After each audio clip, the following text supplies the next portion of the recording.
we're pleased to be hosting this community hangout on Utah State Board of Education. Why should you care? We're having this conversation today because state school board members make big decisions that impact education in Utah, yet many of us don't know who they are, what they do, or who's running to represent us and our interests. State school board members are elected officials that serve four-year terms and represent over 150,000 people in their districts. Currently, board members are elected through a nonpartisan direct election. This year, 8 of the 15 school board districts are up for election, and in June, 7 of those seats will be on the primary ballot. So we're hoping that after this hangout, you will go to uw.org/school board to become an educated voter. Today, I'm pleased to introduce two great panelists who are dedicated to ensuring Utah children have the education they need to be successful in school and in life. First, I want to introduce Deborah Roberts, former chair of the State Board of Education. She served for 12 years on the State Board of Education. During her time as board chair, she oversaw the creation of a comprehensive vision for public education known as Promises to Keep. She also has served on many other committees and boards that are dedicated to making education strong in Utah. Thanks for joining us, Deborah. Hello, how are you? Also joining us today is Superintendent of the Murray City School District, Dr. Steve Razzi. He has been superintendent for 5 years, working as a district administrator in Murray schools since 1987. Prior to that, Superintendent Razzi was assigned as the first principal of the Utah State Prison School. He is a dedicated educator and active community leader. Thanks for joining us, Superintendent. Thanks for the invitation, Elizabeth. I'm excited to participate in this. We're excited to have you. For those of you joining us live, this will be an informal conversation that relies on your input and questions. So please join our conversation on Twitter by tagging @UWSL and by using the hashtag UWSL Hangout. So let's get started. Deborah, what does the state school board do, and what are their most important responsibilities?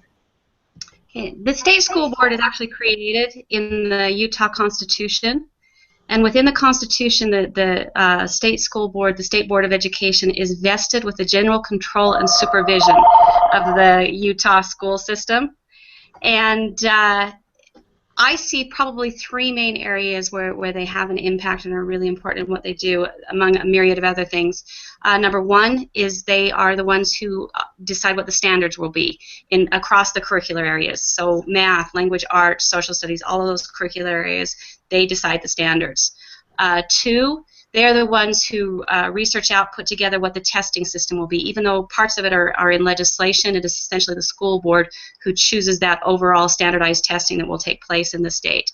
And 3, again, one of the most important things we do is we oversee teacher licensing and also the professional practices piece of educators. So those are probably the 3 most important things that the State Board of Education does.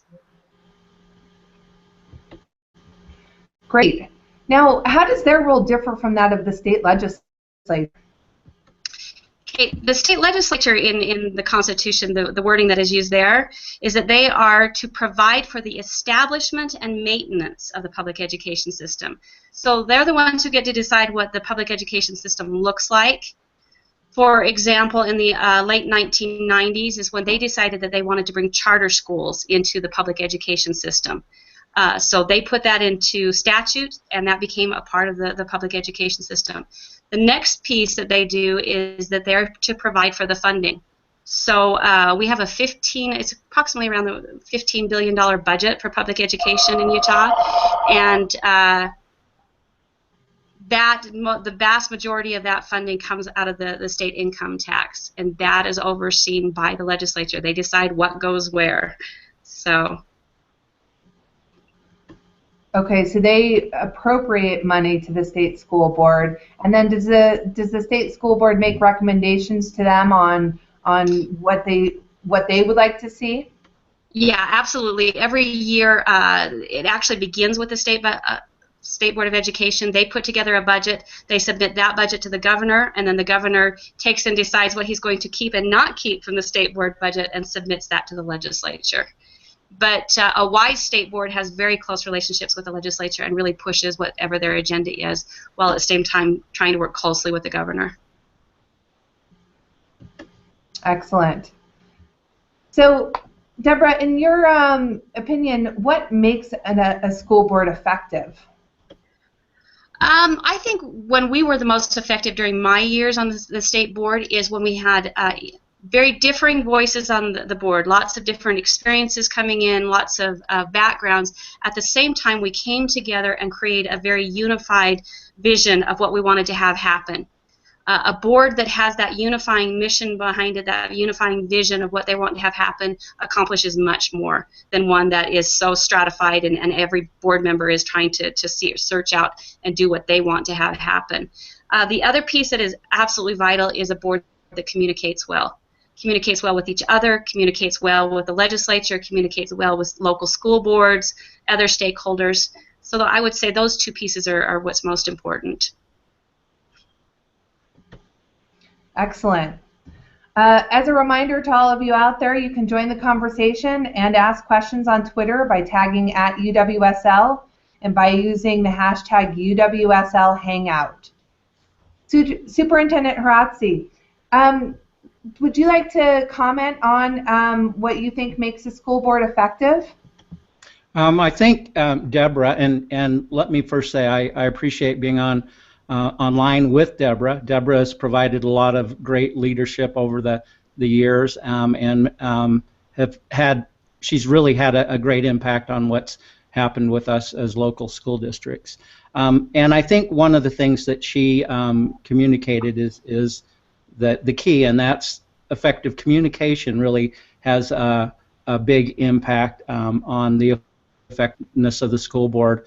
The school board kind of is an interesting position because they kind of have to find a balance between input from the state legislature, from patrons, and from school districts. And I found that for us as local school districts, those state board members who've been willing to at least have discussions and have conversations and get our local input and perspective on policy issues, I think those have been the board members that have been most effective in providing policy and procedures for school districts to follow.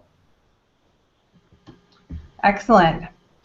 So can you tell us how the state board's policy decisions impact school districts and local schools? Absolutely. They have a direct impact on schools and school districts, and I can give you a number of examples. For example, Deborah talked about licensing and the way teachers are licensed, and the ability for school districts to hire and to look for effective teachers is the direct impact of the licensing that the state school board oversees. And as we find times of critical needs in certain areas, the state board has provided us ways that we can look at getting individuals licensed through different routes other than just traditional routes. And so they have a big impact on things like that. If you look at the state standards are what drive our instruction in our school districts. Now, school districts are responsible for the curriculum that addresses the standards, but we are obligated to follow the standards that the state school board adopts for us. So those are just a couple of examples. You mentioned a difference between standards and curriculum, and I do think that there's some misunderstanding of that. So I'd love if you could just clarify the difference between the two for everyone out there. Yeah, so the standards are the what things need to be, what concepts need to be taught to our students. The curriculum are the materials and the instructional pieces that we use as school districts to be able to teach our children those standards. Excellent. Dr. Razzi, could you also talk to us about what role the state board plays in student achievement?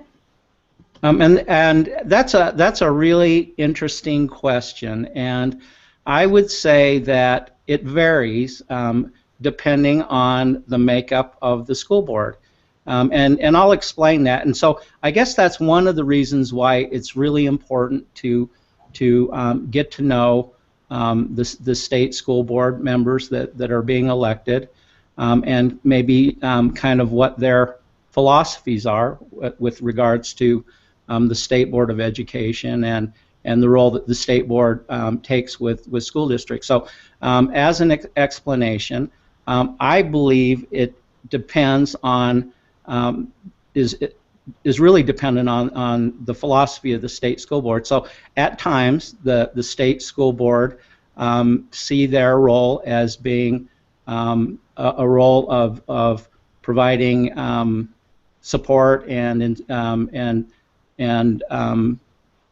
help to districts, and at other times they take a position that they're more for the monitoring and compliance and making sure that districts are following procedures.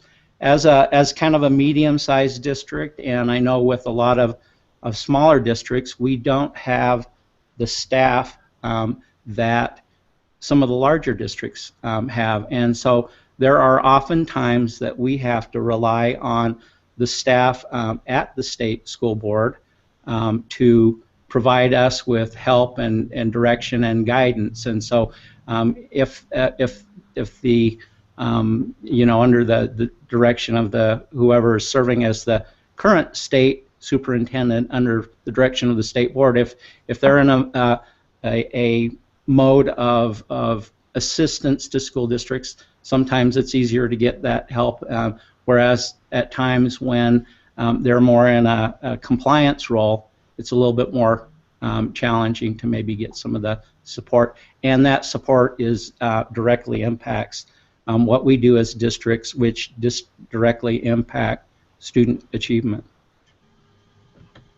Very interesting, thank you. Another question for you, what's the difference between the state school board and local school board?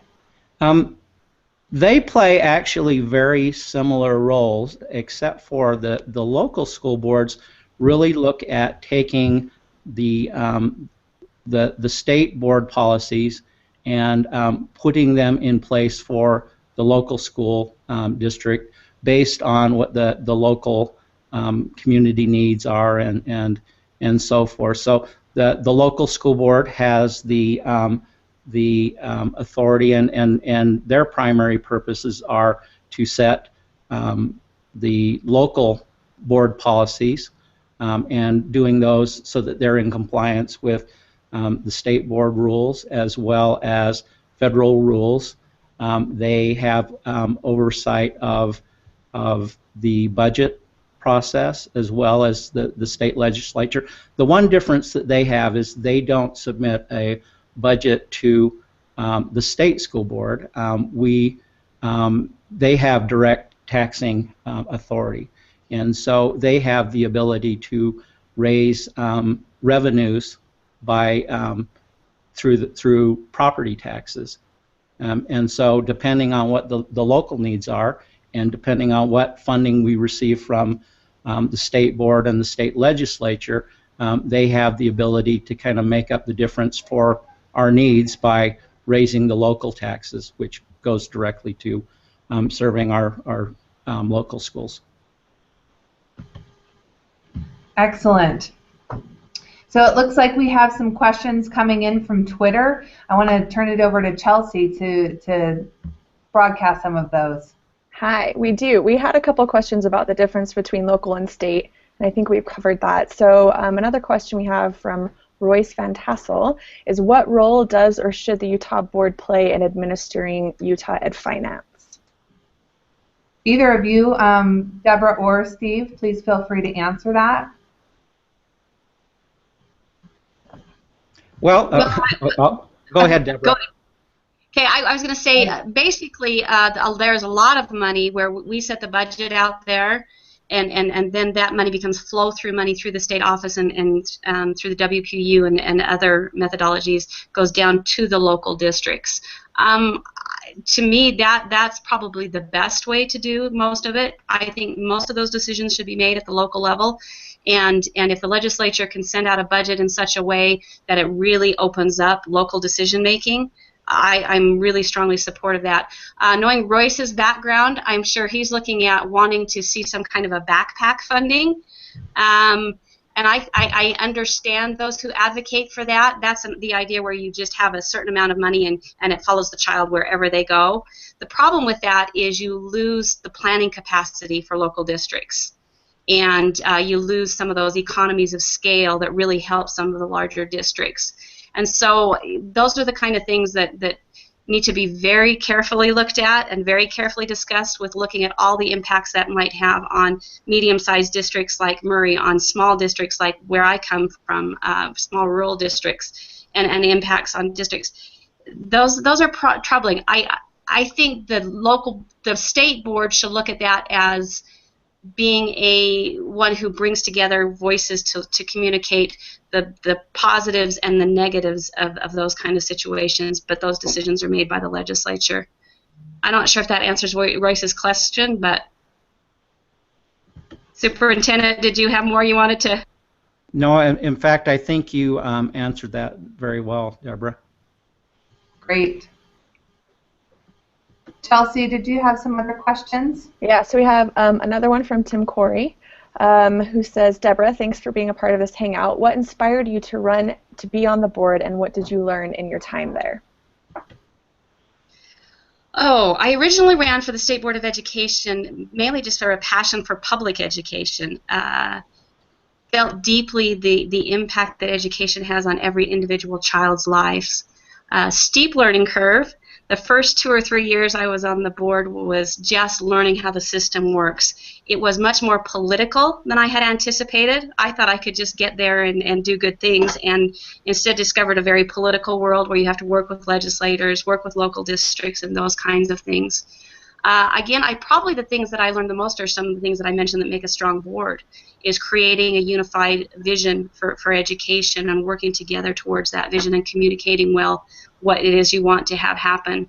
The other thing I learned is that we have a society right now that is kind of hysteria-based, and that's hurting education right now. We have kind of voices out there who aren't looking at what's best for education as a whole, recognizing that having a great public education has such impact on individual students. And I think that we need board members right now who can step away from kind of those hysterical voices out there and really concentrate on good public policy that helps children be educated effectively, and that helps teachers in the classroom and realizes the really difficult job that those educators have today in today's world. Excellent, thank you. Chelsea. Okay, another question. What is the easiest way? How can I contact my school board member? Deborah, would you like to take that one? I loved being contacted by constituents, and frankly didn't get as much contact as I would have liked from local people.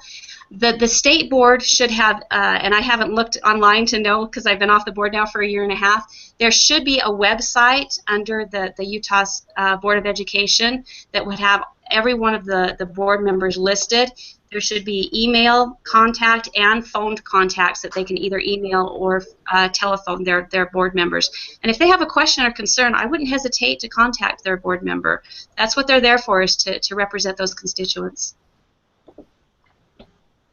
Could I also add that on a local school level, it's equally important for people to contact their local school board members.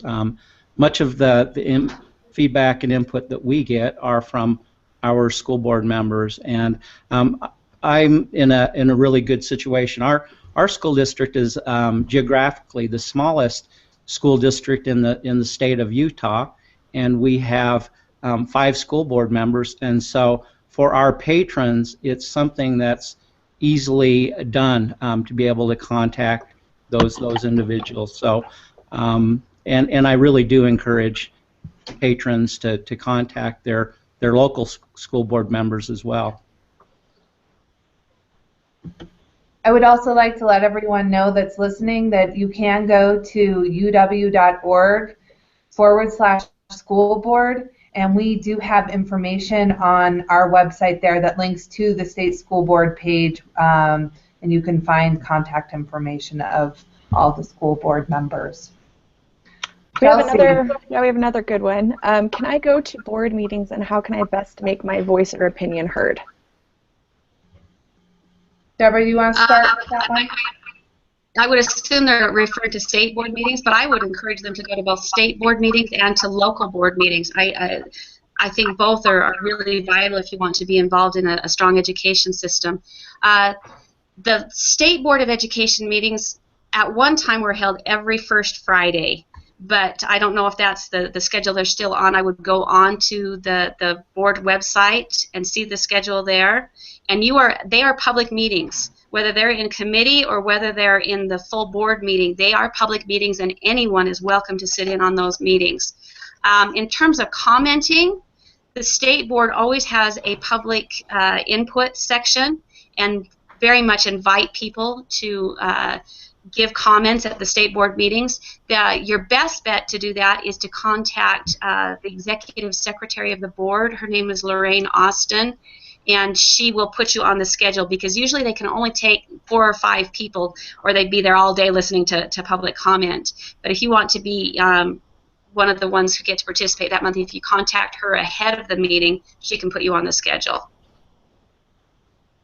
Excellent. And Superintendent, do you want to add anything to that, especially about local school boards? Absolutely. As with the state school board meetings, local school board meetings are also open to the public. Different districts have their board meetings kind of organized differently. There are some school districts that have 2 or 3 board meetings each month. In Murray School District, we generally have 1 board meeting a month, and on occasion we will have a study session before the school board meeting, and again, those are open to the public. With our district, when we have a study session, we typically focus in on one topic or one area, and my staff generally provides a presentation to our school board members, and we just have an open discussion about that. So, for example, you know, if we are implementing a new curriculum for mathematics, we might have our teaching and learning department do a presentation on that curriculum and just give our school board members an opportunity to ask questions. We think that those kinds of opportunities are important, so that when patrons ask them questions, they have some of that information. But also, we love to have patrons there because it serves the same purpose, both in open board meetings as well as in our study sessions. It gives them an opportunity to kind of know what's going on in the district. Deborah had talked a little bit about our society becoming a little bit more reactive, and you know, those people that I find that attend board meetings on a regular basis often have a good understanding, and oftentimes help us as a school district as their friends and neighbors go to them and ask them questions. They generally have answers to those questions because they've been attending some of our school board meetings. Great. Chelsea, do we have any other questions from Twitter? I have another good one. I don't have any children, but I do have a great interest in Utah education. Is my voice equal to that of parents? So I could answer that one quickly.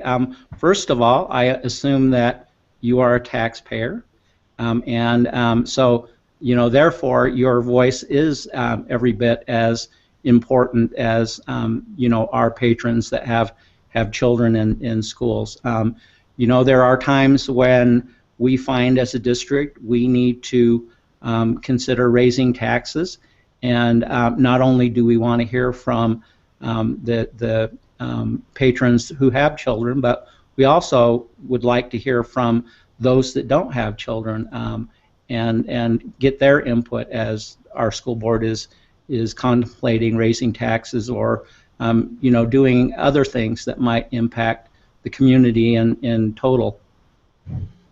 Excellent. Deborah, did you have any comment on that? Yeah, I would add to that too that public education is important because it impacts all of society.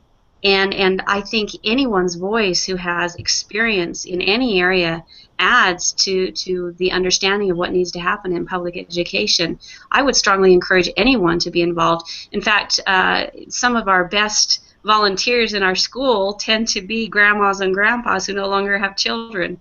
So whether it's attending a local school board meeting or contacting the local school and coming in as a volunteer to help with reading or whatever, those without children, the impact they can have is just as vital and just as important as those parents. So. And just one other thing as well, it shouldn't, not having children in the public schools should not discourage somebody from contemplating running for a local school board or state school board position. Excellent. Thank you. Chelsea, any other questions? I have one more. Who can run for school board, and do you need certain qualifications?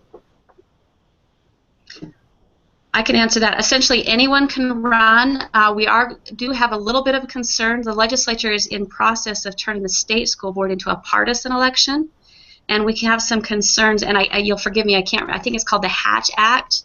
Makes it so that anyone who works for the federal government cannot run for a partisan office. And so that would take anybody who has a job working for the federal government would no longer be able to run for the State Board of Education, which was one of the reasons we really opposed a partisan board. But other than that piece, anybody who is of legal age basically can run for the board, and would strongly. If I were to look at qualifications they ought to have, you better be an advocate for public education, because this doesn't run private education. This isn't about those things. This is about public education, and an important role is being an advocate for public education. And then in terms of voting for somebody, I would really strongly vote for someone who doesn't have a single agenda. Somebody who is open to ideas and really has just a love for children and a love for making sure that children are educated well. Excellent. Superintendent? Yes, on a local school board level, the only thing that would prohibit you from for running for office would be if you're an employee of the school district that you're running for a school board position in. Great. Well, I want to know, do either of you have any final comments on what we should know about the state school board or the local school boards that would be important for our general public to know? Superintendent, I'll start with you.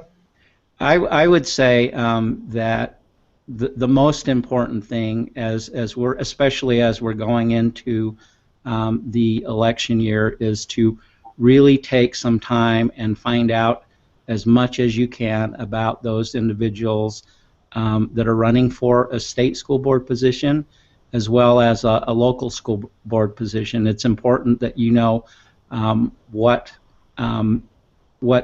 types of things that they represent, because after they're elected, they will be your representative, and they will be speaking in behalf of you in making the decisions that will be impacting either the state or on a local level. So it's critical that they really take time to research out the candidates and make good choices as they're voting. Great. And Deborah? I would just reiterate what he said. It's very, very important to know what those who are running for these positions stand for. And then I would just add to that maybe my gratitude to the public education system of Utah. I came into it with no background other than having an education of my own and being a parent. And I had opportunity to meet educators from around the state. They are incredible people dealing with really difficult circumstances with very small resources, shall we say, not enough resources for the need out there. And what a privilege it was to work with such incredible people at the state level, at the district level, and within local schools. And we as a populace in Utah really need to understand how important it is that we support our local schools and our local teachers and give them all the praise and help that we can to them, the important work that they do. Excellent, thank you. It does look like we have one more question that we'll take from Twitter, and then I'll have some additional information to follow up on what everyone was saying. So hold on, everyone. Okay, so our last Twitter question is, how would you describe the process of running for a school board position? Deborah, do you want to answer that? At this point in time, that is in flux. That is changing even as we speak. Essentially, there is a week-long period in March after the legislative session ends where those who want to run for a position file at their local clerk. And I think that's at both the local board or the state board, and they go in and they pay a fee, sign up and say, I'd like to run for whether it's a local board position or a state board position. If they're at the local board, if there's more than 2 people running, they go into a primary. They're voted on in June. The top 2 vote getters go into the general election in November. The state board, that process has changed several times over the last 10 years. At this point in time, they are going through a primary. And it is a nonpartisan primary for those that there's more than 2 people running for it. I believe the next election, as statute is in place right now, that will become a partisan election. So then they will have to go through the caucus system and all of the challenges and situations that brings into play. Does that pretty well answer it for? It sounds like it. So it sounds like in 2 years we should have another one of these, maybe. Yeah, and hopefully talk to legislators and get the process changed, because it will bring in some scary dynamics if it stays partisan. Great. Steve, or Superintendent, did you have any other comment on that, or? Never having run, I don't have a good understanding except for through the process of filing. And what Deborah says is correct. In 2 years, the elections will be partisan, and I absolutely agree with her. I think that will bring in a dynamic that will be kind of difficult to maybe in many instances to deal with. I think it will just bring in a lot more maybe conflict or disagreements in positions, and you'll have candidates who maybe will run and feel obligated to go vote based on what political platforms are, rather than on what might be in the best general interest of our children. Well, thank you. You've given us a lot to think about, and we're all going to hopefully become more engaged in both the legislative process as well as in the school board election. Again, for additional information, you can go to uw.org/school board, and there you can find out, there's links to find out who your school board member is, what district you're in, if your district is up for election.